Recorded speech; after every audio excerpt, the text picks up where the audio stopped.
എന്താ വർത്താനം? നല്ല വർത്താനം. ഞാൻ ഇവിടെ ഒരു റൂമില് താമസം ശരിയാക്കണു. 10-15 ആൾക്കാരുണ്ട്. നമ്മളെ ആനങ്ങാട്ടെ കുഞ്ഞുമൂന്റെ മകളെ കല്യാണം പറഞ്ഞേക്കണു ഇവിടെ. അത് 10-ാം തീയതിയാണ്. അതിന് ഞാൻ പോവട്ടില്ലേ? ആയിക്കോട്ടെ. ഇവിടെ പിന്നെ ജോലിയൊക്കെ ഭയങ്കര ടൈറ്റാന്ന് ഇപ്പൊ കിട്ടണമെങ്കിൽ ഇതൊക്കെ പറയണേ.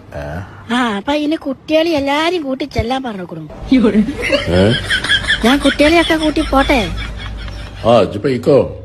പിന്നെ നെല്ലിക്കുന്നത്തെ നമ്മളെ വാപ്പുട്ടിയുടെ ഓളെ പേറ്റി കൊണ്ടുപോവാണ് ഈ ബുധനാഴ്ച. അപ്പൊ അതിന് ചെല്ലാൻ പറഞ്ഞേക്കണു. അതിന് പോട്ടെ ഞാന്. പോയിക്കോ. അപ്പൊ ഞാൻ പറഞ്ഞത് ഭയങ്കര ടൈറ്റാണ് ജോലിക്ക്. പ്രാർത്ഥിക്കൊണ്ടു. ഈ വിസിറ്റിൽ വന്നിട്ട് ഇപ്പോ റൂമിലൊന്നും ഭക്ഷണമല്ല, പുറത്തുനിന്ന് കഴിക്കണേ. അതിന്റെ ചെലവും ഇതൊക്കെ പാടപ്പം ഇങ്ങനെ ബുദ്ധിമുട്ട് തന്നെയാണ്.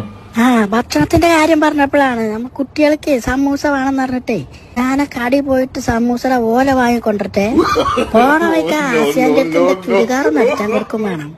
അതൊക്കെ ചെയ്തോ. ഇവിടുത്തെ കാര്യം ഞാൻ പറയണത് കേക്കണ്ട ജി. പിന്നെ ഇന്റെ ഒപ്പം പറ്റ സീനത്തിന്റെ ഏളാപ്പാടെ മകളെ കുട്ടി പ്രസവിച്ചിക്കണല്ലോ. ഓള് കുട്ടിനെ കാണാനും ചെല്ലാൻ പറയണം. ഇതൊരു കാര്യം ചെയ്യേ, നാട്ടിലെ കുട്ടിയെ കാണല്, പേറ്റിനോട്ടല്, മുടി അളച്ചല്, കല്യാണം, ഇതിന്റെയൊക്കെ ലിസ്റ്റ് ഇങ്ങോട്ട് ഉണ്ടാക്കിയിട്ട് അയക്കാം.